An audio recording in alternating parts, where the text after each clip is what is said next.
लड़की की शादी है, मैं अपने पर्सनल, मुझे पता लग जाए, मैं अपने पर्सनल पैसे से उस गली को सफाई करवाने का काम करता हूँ, कूड़ा उठवाने का काम करता हूँ। और हमारी टीम तो खुद नाली में घुस जाती है अगर बंद है तो।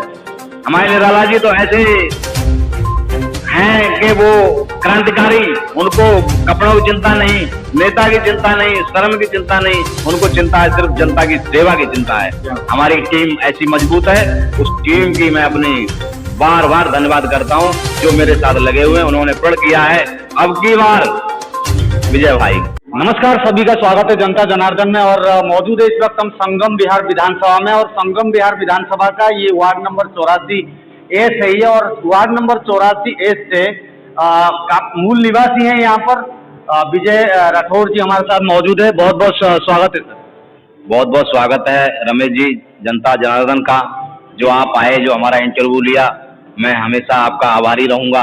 और जो संगम विहार के मुद्दे हैं जो आप भलीभांति जानते हैं, उसको उठाने के लिए जो मुझे मौका मिलेगा वो आपके द्वारा मिलेगा, इसलिए मैं आपका हमेशा आभारी रहूंगा। बहुत बहुत धन्यवाद। तो सवाल की कड़ी में शुरू करते हैं, क्योंकि संगम विहार जैसी अनधिकृत बस्ती, अनधिकृत कॉलोनी, जो कि पूरे इंडिया नहीं पूरे विश्व भर में सभी को पता है कि किस प्रकार से परिस्थिति यहाँ पर वर्षों से बनी हुई है। अच्छा विजय सिंह जी, आपसे जानकारी जुटाएंगे। आप यहाँ पर मूल निवासी हैं, वर्षों से यहाँ पर रहते हैं, क्या कुछ कहेंगे? खासकर इसी वार्ड की बात कर लेते हैं, पूरे विधानसभा के ऊपर प्रकाश बाद में डालते हैं, क्योंकि एमसीडी का चुनाव आ रहा है। चुनाव में आप जिस पार्टी से संबंधित अभी पदवी में है, पहले आप अपने इंट्रोडक्शन दीजिए कि विजय सिंह राठौर कौन है। पहले क्षेत्रवासियों को और अपने वार्ड वासियों को परिचय जाना चाहिए कि विजय सिंह जी क्या है और कौन है। पहले आज जो मैं हूँ, राष्ट्रीय जनता दल बदरपुर जिला से मैं अध्यक्ष हूँ। संगम विहार की बात करते हैं रमेश जी, तो यहाँ की जो समस्या है, पानी की है, रोड की है, स्कूल की है, और हमारे यहाँ जो माफिया लोग बैठे हुए हैं उनके खिलाफ मेरा हमेशा प्रदर्शन, आवाज उठाने का हमेशा रहा है, और मेरी टीम हमेशा इस पर तत्पर रही है। और इसके अलावा मैं जनता की आवाज हमेशा उठाते रहूंगा। ये मेरा सौभाग्य होगा कि मैं जनता के बीच में रहूंगा, जनता के बीच में हूं और जनता के बीच में हमेशा रहूंगा। जी अच्छा, एमसीडी का चुनाव आ रहा है, एमसीडी के संबंधित अनेकों कार्य होते हैं, आप सभी भलीभांति जानते हैं। वार्ड नंबर 84 की बात कर लेते हैं। मौजूदा निगम पार्षद जिनका काम और जिनके रीइनोवेशन, किस प्रकार से डेवलपमेंट, किस प्रकार से पानी की व्यवस्था, किस प्रकार से सड़क की व्यवस्था, किस प्रकार से जो भी सुविधाएं हैं जन जन तक पहुंची या नहीं पहुंची। विजय जी, आपसे जानकारी जुटाएंगे। आप वर्षों से मूल निवासी है, खासकर ये 4.5 साल हो गया है। एमसीडी के तहत क्या कुछ कामकाज देखते हैं सफाई व्यवस्था से, व्यवस्थाओं के ऊपर थोड़ा बताएं। रमेश जी, जनता जनार्दन के माध्यम से और आपके इस चैनल के माध्यम से मैं जनता को बताना चाहता हूं कि जो आपको काम मिला, या इन्होंने रवि, ये इनकी मम्मी उर्मिला यादव ने जो किया आपको क्षेत्र में 4.5 साल में कहीं आई हूं तो नजर आप हमें बताएं। इसलिए मैं उनके पोस्टर लगाए कि निगम पार्षद लापता। मुझे ये मजबूरी इसलिए दिखाई दी कि लोगों के काम नहीं हुए। लोगों में एक रोष था।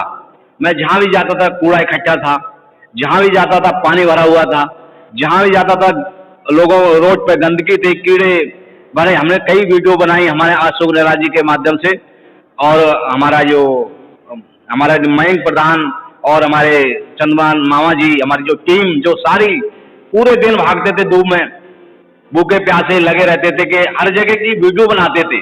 शाम को इस पर हम लोग चर्चा करते थे कि कहाँ कहाँ परेशानी है। वो परेशानी हमारा प्रशासन, जहाँ की खबर आती थी मैं कॉल करता था, उनको बताता था कि ये एरिया है, ये एड्रेस है, ये कॉल नंबर है, इसमें आप तुरंत मेरी कार्रवाई होती थी। घंटे के अंदर या दूसरे दिन मेरा काम हो जाता था। मैं उनका, प्रशासन का बहुत बहुत धन्यवाद करूंगा जो मेरे से कंधे से कंधे मिला के चले। उनको बार बार मैं उनको धन्यवाद करता हूं। काम की बात करें विजय जी, मैं ये जानना चाहूंगा आप क्यों करने के लिए आतुर हो रहे थे? जन सेवा के लिए, या जन प्रतिनिधि की हैसियत से, या क्षेत्रगत एक निवासी होने के नाते आपको जनता के कष्ट देखते हुए आपको अच्छा नहीं लगता था, इसलिए आप इनिशिएटिव लेके करते थे? अच्छी बात है, मगर फिर मैं पुनः वही बात करूंगा क्योंकि चुनाव आ रहा है। क्या आप आरजेडी की तरफ से एक प्रत्याशी के रूप में वार्ड नंबर 84 की जनता आपको देख सकती है अभी से? पहले तो मैं रमेश जी मैं ये बताना चाहता हूं कि मैं राजनीति जो मैं सीखा हूं आम आदमी पार्टी से मैंने शुरुआत की है अन्ना आंदोलन से, और मैंने 2 बार दिनेश मोनिया को विधायक बनाया।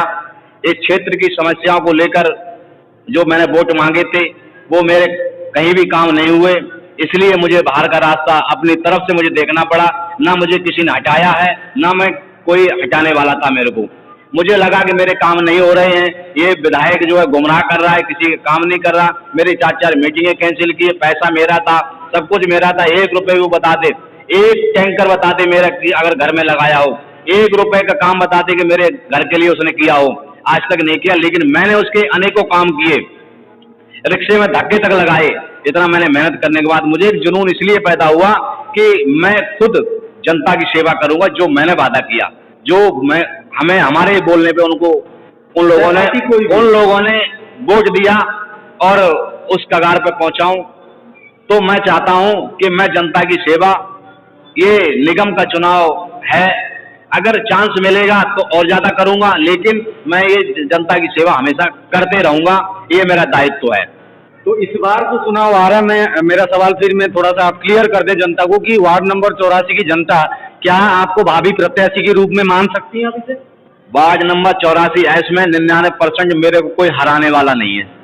मेरी अंदर की मैं बात आपको बताता हूँ, जो मेरा काम चलता है, मेरी जो टीम काम करती है, अंदर अंदर काम करती है, बाहर भी काम करती है। लोग कहते हैं कि सबसे पहले अब विजय भाई को लाना है, संगम विहार का विकास करना है। जब ये आदमी कुछ न रहते हुए प्रशासन से काम कर सकता है और प्यार से सबके साथ रह सकता है, तो इसको लाने में कौन सी दिक्कत है। अब की बार विजय भाई को लाना है, ये प्रण किया है जनता ने, और मेरे सामने कोई टिक नहीं पाएगा, ये मैं आश्वासन आपको देता हूँ। क्या बात है, नेता हो तो इस प्रकार से कॉन्फिडेंस और एक ऊर्जावान बातें इनसे सुनने के लिए मिल रही है, जो कि विजय सिंह राठौर जी हैं। वार्ड नंबर 84 की जनता से, वार्ड नंबर 84 की जनता आज से समझ ले कि एक प्रत्याशी के रूप में आपके सामने एक चेहरा है, जो कि आरजेडी से विजय सिंह राठौर, और यहाँ पर बदरपुर जिले से अध्यक्ष हैं, अभी जिला अध्यक्ष हैं, तो काफी शक्ति भी रखते हैं। बहरहाल जानते हैं, आगे थोड़ी सी और बात करते हैं। अच्छा, अगर कामकाज की बात करें, कमियों की बात करें, आप अगर परमात्मा चाहे कि आप जीतने के बाद क्या कुछ इस क्षेत्र में कमियां रह गई हैं जो आपके माध्यम से पूरी करना चाहेंगे आप? सबसे पहले तो मेरी ये सुविधा रहेगी जनता को, मेरी टीम अगर कोई पेंशन का काम होता है या एप्लीकेशन पे कहीं भी मोहर लगानी होती है, मेरा आदमी वहां जा खुद घर जाके मोहर लगाएगा, उनके डॉक्यूमेंट चेक करेगा, उनके सबमिट करेगा। हमारे यहाँ दर भटकने की कोई जरूरत नहीं पड़ेगी, ऐसा सिस्टम बना दूंगा मैं, क्योंकि मैं खुद जाता हूँ। अगर मेरे पास फोन आया, मेरे पास पेंशन के कागज हैं, ऑनलाइन करना है, तो मैं खुद घर जाता हूँ।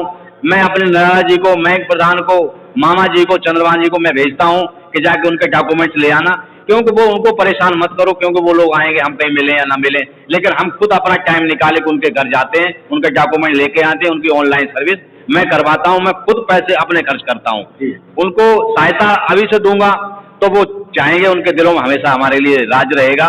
और मैं चाहता हूँ, मोहर उनकी है, काउंसलर आपका है, तो कूड़ा क्यों नहीं उठेगा, सफाई क्यों नहीं होगी।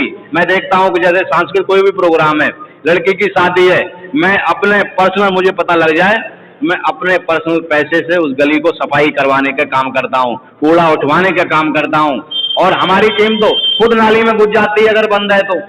हमारे निराला जी तो ऐसे हैं कि वो क्रांतिकारी, उनको कपड़ों की चिंता नहीं, नेता की चिंता नहीं, शर्म की चिंता नहीं, उनको चिंता है सिर्फ जनता की सेवा की चिंता है। हमारी टीम ऐसी मजबूत है, उस टीम की मैं अपनी बार बार धन्यवाद करता हूं, जो मेरे साथ लगे हुए हैं। उन्होंने प्रण किया है अब की बार विजय भाई, वार्ड 84 वार्ड 84 से अब की बार विजय भाई, और पूरी टीम जद्दोजहद कोशिश में लगी हुई है। देखना पड़ेगा, समय अभी है, काफी तो नहीं कहूंगा, कुछ दिन ही रह गई है, और कुछ दिनों में कितनी तैयारी की बात करें, और जो खासकर बड़ी समस्या की बात करते हैं विजय जी, आपके क्षेत्र में और पूरे संगम विहार की बात करें, और दक्षिणी दिल्ली में जल समस्या की बड़ी समस्या है। इस समस्या को लेके कितना आप लोग उभर पाए हैं, और क्या कुछ सुविधाएं मिल रही है, खासकर पानी की व्यवस्था को अगर बात करें तो? जल समस्या की मैं बात करूंगा, 7 साल विधायक को हो गए। जब हम कैंपेन करते थे उसके लिए, तब वो बोलता था कि नहीं, बाली तो खोलना है, मैं टोटी से पानी पिलाऊंगा। ये सरकारें, कांग्रेस है, ये बीजेपी जो भी है, इसने कुछ नहीं किया, मैं करूंगा। आज 7 साल में हमारी गली में सोनिया विहार की लाइन नहीं है, हमारे यहाँ मेन लाइन नहीं है। सोनिया विहार की पाइप तो छोड़ो, मेन लाइन हाई सेकेंड जो ये आई ब्लॉक के ब्लॉक में अभी तक मेन लाइन नहीं पड़ी, तो पानी कहाँ से ये लोग पिलाएंगे? ये धोखेबाज हैं, जुमलेबाज हैं, इनको रास्ता अब की बार देखने पड़ेगा।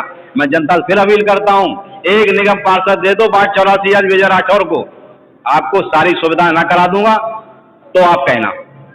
क्या बात है, तो जनता से सीधी बात कर रहे हैं और आने वाले दिनों में आप लोग जुड़े रहिए। अच्छा, जाते जाते क्या कहना चाहेंगे, किस प्रकार से आप जनता को सीधे तौर पर, आपका कार्यालय भी यहाँ पर है, किस तरीके से आप जनता को जोड़ रहे हैं? क्योंकि आने वाले दिनों में खासकर तैयारी की बात करें तो तेजी पकड़ेगी, सभी की तरह जो तैयारी है वो तेजी पकड़ेगी। इस कड़ी में आप क्या मतलब एक कहते हैं ना, युद्ध स्तर पर आप किस प्रकार से लोगों के साथ जुड़ने की आप एक प्लानिंग करे होंगे, तो जनता से एक बार क्या मैं जनता से ये कहूंगा कि पानी मिला आपको, स्कूल मिला आपको, पेंशन मिली आपको, आपको डिस्पेंसरी अस्पताल मिला, आपको रोड मिला, गलियां बनाने से 2 4 10 20 उनसे आप नेता नहीं बन जाते हो, आपको फंड मिला। ये हमारे जनता के पैसे टैक्स से आप जो काम कर रहे हो ना, जनता के टैक्स से कर रहे हो काम। आप जितना हमें आपने घोटाला किया है, मैं उनको उजागर करने का काम करूंगा। सारी आपने आईटीआर लगा रखी है, सारी कॉपी आने वाली है, मैं वो भी उजागर करूंगा। लोगों को बताऊंगा कि आपके काम नहीं हुए, आपने जो धूप में मशक्कत की है, लाइन लगा के जो वोट दिया है, आपका वोट कहीं कहीं गड्ढे में चला गया है, आपको वो सहूलियतें मिली है। और मैं बता दूं रमेश जी, हमारे भाई जो बहन है ना, उनकी शादियां नहीं हो रही है, कोई रिश्ते वाले नहीं आ रहे हैं। किस लिए नहीं आ रहे हैं? कि हमारा रोड ठीक नहीं है। हम लोग शर्म की बात है कि चोर वो तरह घर में घुसते हैं पीछे के दरवाजे से। अरे हम सीना चौड़ा करके, हम मेन रोड अगर मेरा सही हो, रतिया मार्ग, तो मैं अपने आराम से आ सकता हूँ, अपने रिश्तेदार को बुला सकता हूँ, अपने सगे संबंधी दोस्तों को बुला सकता हूँ। शर्म की वजह से, रोड की वजह से मैं अपने घर में किसी को नहीं बुलाता हूँ। तो सबसे पहले ये मेरी आवाज होगी कि मेन रोड रतिया मार्ग ठीक किया जाए, जिससे हमारी आम लोग जनता जो है परेशान न हो, उनकी नौकरियां ना छूटे। क्योंकि जरा भी लेट जाते हैं, दूसरे दिन मालिक बोल देता है कि कल अगर टाइम से नहीं आए, आपकी हाफ टाइम लग जाएगा, या आपका लेट पेमेंट जो है आपको काट दिया जाएगा। रास्ता न होने के कारण अनेकों असुविधाएं हैं, वो रिलेट करती है, परेशानियां हैं। जो लेडीज प्रेग्नेंट हैं, एम्बुलेंस की सुविधा नहीं है, वो रास्ता बाहर का कहते हैं ना विजय जी, शरीर मजबूत है मानते हैं, अगर आपकी धमनी और नसें अगर ठीक नहीं है तो जो खून का जो प्रवाह है, जो बहाव है, वो ठीक नहीं होगा तो शरीर भी कहाँ स्वस्थ रहेगी। तो इसी प्रकार से रोड भी है कि क्षेत्र में अगर अच्छा रोड मिल जाता है तो तमाम प्रकार की सुविधाएं ऑटोमेटिक खुल जाती है, बहरहाल वो नहीं है। तो आप जुड़े हुए थे हमारे चैनल के माध्यम से, जनता जनार्दन चैनल के माध्यम से आप अनेकों इंटरव्यू इसी प्रकार से देखने वाले हैं।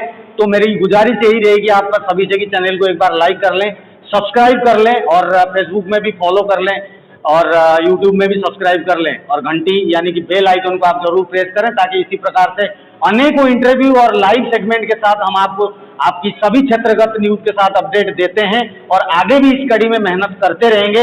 आप लोग हमें भी सपोर्ट कीजिए, चैनल को लाइक कीजिए, सब्सक्राइब कीजिए। फिर मिलेंगे एक खास अपडेट और न्यूज के साथ। फिलहाल के लिए जय हिंद, वंदे मातरम।